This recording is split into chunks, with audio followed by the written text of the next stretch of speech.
What is up guys, Andy, Forest Dean Runner here, and today I'm going to be talking to you about the ASICS GT2000 version 6. Today I'm going to be giving you my non-technical first impressions on this shoe. We're going to be talking about the good, the bad, my overall thoughts moving forward, and whether I think I'm going to be able to get the mileage that I would like to out of this shoe. You know how I do it on this channel. I like to try and get at least 400 to 500 miles out of my running shoes. I'm going to give you my thoughts on whether I think that is going to be possible. But before we get into any of that, I want to talk to you about what actually gravitated me towards this shoe and what the purpose of the shoe actually is.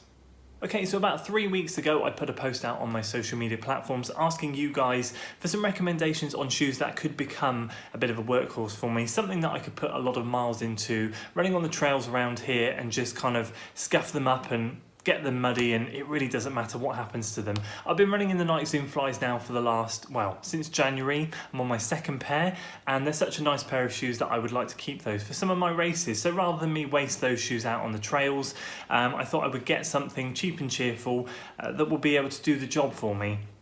ASICS is a brand that I've gravitated towards quite a lot, as a lot of you know that have followed the channel. They're a brand that I've pretty much run exclusively in since I started running just over 4 years ago, bar these recent Nike Zoom Flies. And these guys popped up on the ASICS outlet shop online. Managed to get them for £67, which is a bit of a bargain. As I said, running shoes are a bit expensive these days, but the GT2000 range does come with quite good reputation, quite good reviews. So I thought I would give them a go. So without further ado, now we've chosen the shoes, let's dive into what's good about them.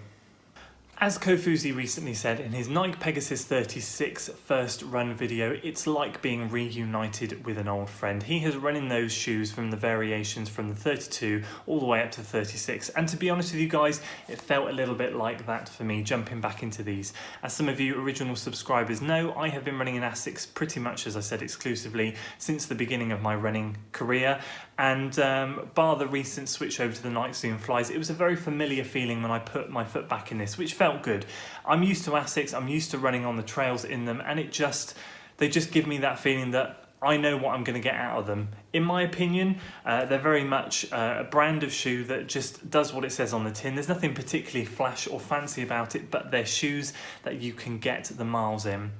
So in terms of things that I really like about this shoe, there's a lot of cushioning in this shoe, especially around this area. When you put your foot in, there's a lot of padding in and around the heel area, and I really, really enjoy that. Some of the ASICS, especially the Gel Phoenix 9, which I recently reviewed, or last year I should say, didn't have quite as much padding around here. Again, for a workhorse shoe that you want to just be able to slip on and put the miles in, you need comfort, you want comfort, and that area for me certainly gave me that comfort. Not only that, but the gel, the trademark ASICS gel that, as you can see along here, just gives it that soft cushion feel, along with the Flight Foam midsole. The two combined just seem to be a bit of a winning combination for me personally. Again, I put my foot in there, it just feels like putting on a pair of slippers, I'm not gonna lie. And mainly for me, the airiness of the toe box. This is apparently, according to ASICS, a new mesh upper.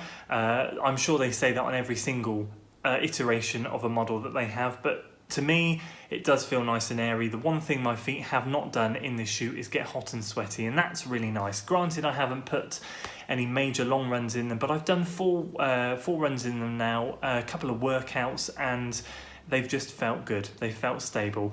And in that aspect, that's really nice because there's nothing worse than getting hot feet on a run. And finally, for me, in particular, and this feels better, I think, because of the issue, the one and only issue I have in the Nike Zoom Flies, and that's the lacing system. The lacing is just a bit difficult to get tight in the Nike Zoom Flies, but this, again, going back to ASICS, it's just comfortable. You can just lock your feet down. There's no messing around. There's no laces that come loose. They're just thick old bog standard shoelaces. So in that aspect, it's just a shoe that feels familiar to me, feels good, has some great design aspects, has some great design features that have allowed me to slip back in and get the miles back in and feel like home. However, guys, there are always some things on every pair of shoe, or most pairs of shoes, that just don't sit quite right with you. They just don't feel right. And there are a few bits and pieces with this. I'm sure they will iron themselves out over time, but there are a couple of things that just bug me a little bit at the moment. The first thing I have found is it's taking a little bit of time to wear in. I have been having issues in this area of the heel. You can't see it very well, but the insole here just curves up a little bit at the back, and I was getting a little bit of rubbing on the back of my heel, literally on the base of my heel where that insole curved up. That seemed to disappear in the last run, but for the first 3 runs I had, it was very irritating, I'm not going to lie, and I did find myself trying to reposition my foot in the shoe. Now, that is a problem when you can lock it down so well, because I could lock my foot down so well, so I did have to kind of almost keep kicking the inside of my shoe like that, just to try and move my foot over away from that area. However, touch wood, and I will touch wood, that didn't happen in the last pair of shoes, and I have actually read in a couple of places that the shoe does take a bit of time to break in. That could have been one of the reasons. And the second, and I think major thing, and the major thing that would probably put a lot of people off, it is indeed 300 grams, or for those of you that work in ounces, 10.5 ounces. It's quite a heavy shoe. It's on the heavier end. Now, again, the Gel Phoenix 9 that I reviewed, I would class as more of a racing shoe. It's, I think, more geared towards beginners actually than intermediate runners, but I found it a fantastic shoe, and it was very lightweight, so it was a bit of a shock to go back into something that was so heavy. Now, I probably should have expected it with this being a supportive shoe. It does have, of course, the stability rail that goes across the base here. I should have mentioned that in the beginning. It is a stability shoe. Not that I noticed that much of a difference, to be perfectly honest with you, from the Nike Zoom Fly, which is branded as Nike as a neutral shoe. I feel, to be honest with you, no difference between the two. This thing is heavy. I don't particularly personally have a problem with it. It would be nice if it was a bit lighter, but that is going to be because of all of the stuff that's going on all over here. We have lots of different layers of overlay. We have lots of different fabrics going on here. All of this adds weight. We've got the gel, the flight foam.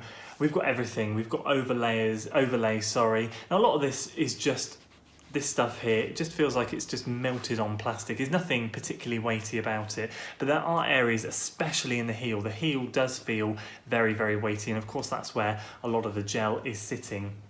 So for a lot of you, that would be a deal breaker. A lot of people don't like to buy shoes over 10.5 ounces or 300 grams, and that's fine, that's fair enough. For me, not too worried about it, but you certainly do notice a difference on those runs.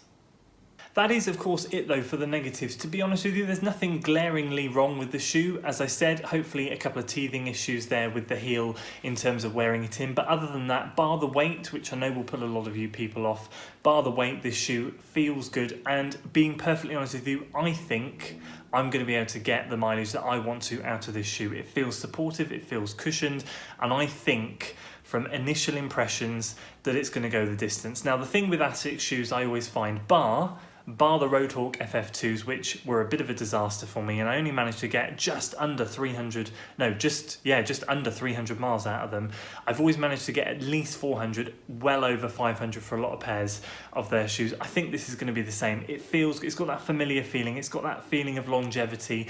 There's a lot of cushioning here, there's a lot of cushioning everywhere, a lot of gel, and when this gel starts to go in these shoes, you can feel it, but you can still keep going. The gel and the foam midsole, they just work together really well to be able to provide that longevity, and I think, and I'm going to touch wood, I think I'm going to be able to get the most out of this shoe.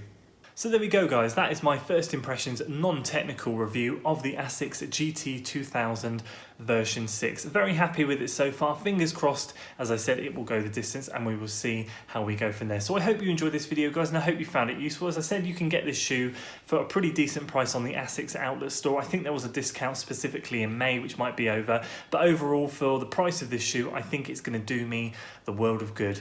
If you enjoyed this video guys, please do give it a like, share it with your friends, and of course do consider subscribing to the channel for weekly running content, and I will see you next time. Until then.